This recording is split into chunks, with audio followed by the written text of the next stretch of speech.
Hi, my name is Staci Alden, Master Instructor with Balanced Body, and I'm here with Karina and JT to demonstrate a few variations that you can do using the Ultrafit Circle Mini that Karina has and the Ultrafit Circle that JT has.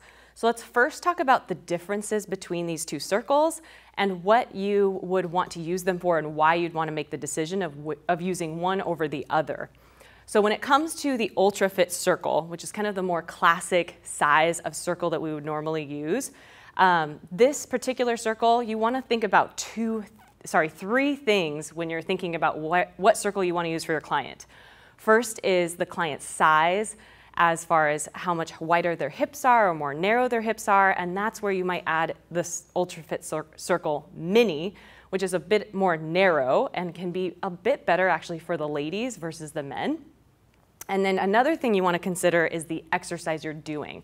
So the Ultrafit Circle versus the Ultrafit Circle Mini is going to be better for a broad-shouldered client, the larger size, versus more narrow if you're doing upper body work. If you're doing lower body work, same thing goes there. If you have a wider hipped client or a more narrow hip client, you want to think about relative to their hip width, where you want to put the circle, whether it's higher on the inner thighs or on the ankles. You want to be watching their movement to make sure that it's comfortable and that you're targeting the third thing, the muscles you're looking for. So communicate with your client and know that you have these two options thanks to Balanced Body on the size of the circle that you choose to use. So what we are going to demonstrate today is the exercise of swimming and some variations that you can do using the Ultrafit Circle and the Ultrafit Circle Mini. Let's go ahead and have JT and Karina go to the prone position so that they are ready for their swimming exercises. And the first thing they're going to do is take that circle and put their hands on the outside of the circle, right where the pads are, where the hands or the knees or the legs would go.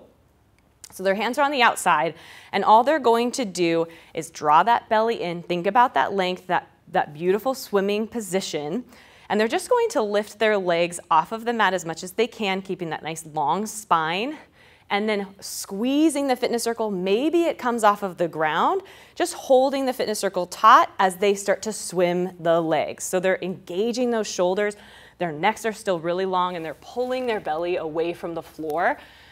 They're not necessarily, they can add a squeeze, they can add some pulses here, but the legs are really what we're focusing on. The arms are just working and reaching. So let's have you guys relax for a second. And this is a sequence I wouldn't recommend doing all in a row. Maybe you start to put it in bits and pieces in your mat class or in your workout for your client, but it's a lot of extension to do at one time. So now let's have you guys put your hands inside of the fitness circle, working a completely different set of muscles, noticing how that Ultrafit Circle Mini is nice and comfortable for that more narrow-shouldered client versus the Ultrafit Circle. And let's have you just reach your arms, find that lift if you can off the floor, finding that extension, and then just swimming the legs again. Reaching through the toes, pulling the belly away from the floor like we would for a nice swimming position, breathing here as well, and relax. Very similar to the arms, let's do the same thing with the legs. So they're going to just press themselves up to comfortably reach back. This can be where you can assist your client if they need it to find the Ultrafit Circle between the ankles. Perfect. And then have them relax down in that prone position again, reaching their toes toward the back of the mat. And sometimes we can kind of reposition that fitness circle so it's not wonky if they couldn't quite get between those ankles.